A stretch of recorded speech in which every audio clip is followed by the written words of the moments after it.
अस्सलामु अलैकुम दोस्तों, मैं हूं मोहम्मद नुमान सलीम और फैक्ट फॉलो में आप सब लोगों का खैर मकदम करता हूं। मेरे अजीज़ हमवतन साथियों, आप अगर हमारे इस काफ़िले में शामिल नहीं हैं तो हमारे चैनल को सब्सक्राइब करके बेल आइकन को भी दबा दें ताकि हमारी नई आने वाली वीडियो आपको जल्द अज जल्द मौसूल हो सके।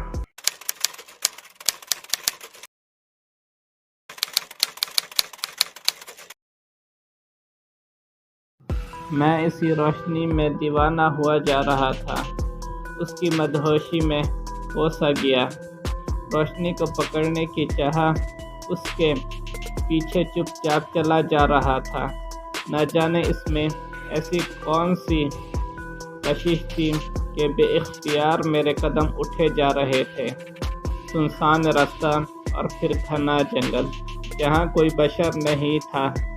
वहशी दरिंदों की आमद जगह, शेर, चीता, गिदड़, बंदर, खरगोश और जाने क्या क्या। मैं अकेला था।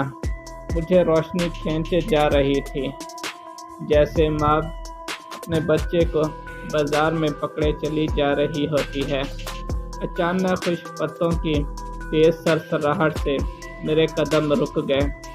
डर की लहर जिस्म में दौड़ गई। जंगली खरगोश मेरे सामने से डर कर गुजर गया। उसी ने मेरी तवज्जो भटका दी थी। मैं रुका ज़रूर था, लेकिन घबराया नहीं।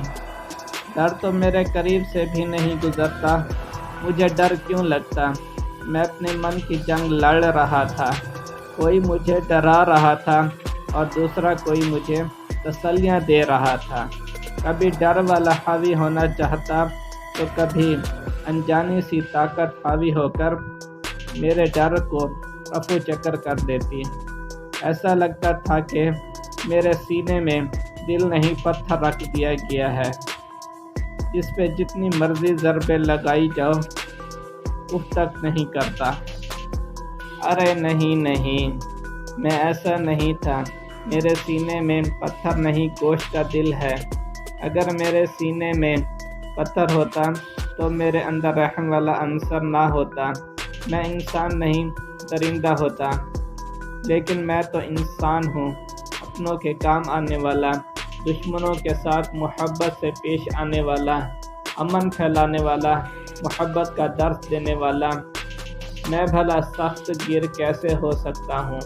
बाकी मेरे सीने में गोश्त का दिल है जो रब रहमान ने मुझे नवाजा है। यही वजह थी वहशी खूनख्वार जानवरों के साथ भी हमदर्दी से पेश आता। कोई मुसीबत में गिरफ्तार होता तो उनके काम आता। रब रहमान ने मुझे अनमोल चीज़ दिल से नवाजा था। अल्लाह तेरा शुक्र है। चलते चलते मेरे कदम अचानक रुक गए। सामने जो मंजर था उसने मुझे हैरत में मुब्तला कर दिया। कांटों भरी झाड़ियाँ थीं और उसने थोड़े फासले पर काला मुश्किल नाक फन फैलाए इधर उधर देख रहा था। उसके लब खून आलूदा थे, जैसे किसी दुश्मन से दो हाथ कर आया हो, अपने दुश्मन को पाए अंजाम तक पहुंचा आया हो। नहीं, उसकी बेकरारी दीदनी थी। बेचैनी सी उसके इर्द गिर्द महवर कस थी। बदहवासी में कभी तुम की तरफ देखता तो कभी नीले आसमान की तरफ। एक नज़र झाड़ियों की तरफ डाल लेता था, जैसे दुश्मन झाड़ियों में छुपा बैठा हो, मगर उससे दुश्मन कैसे छुप सकता था? मुझे यूँ लगा जैसे किसी हमदर्द की तलाश में हो। उसकी बेकरारी मैं महसूस कर सकता।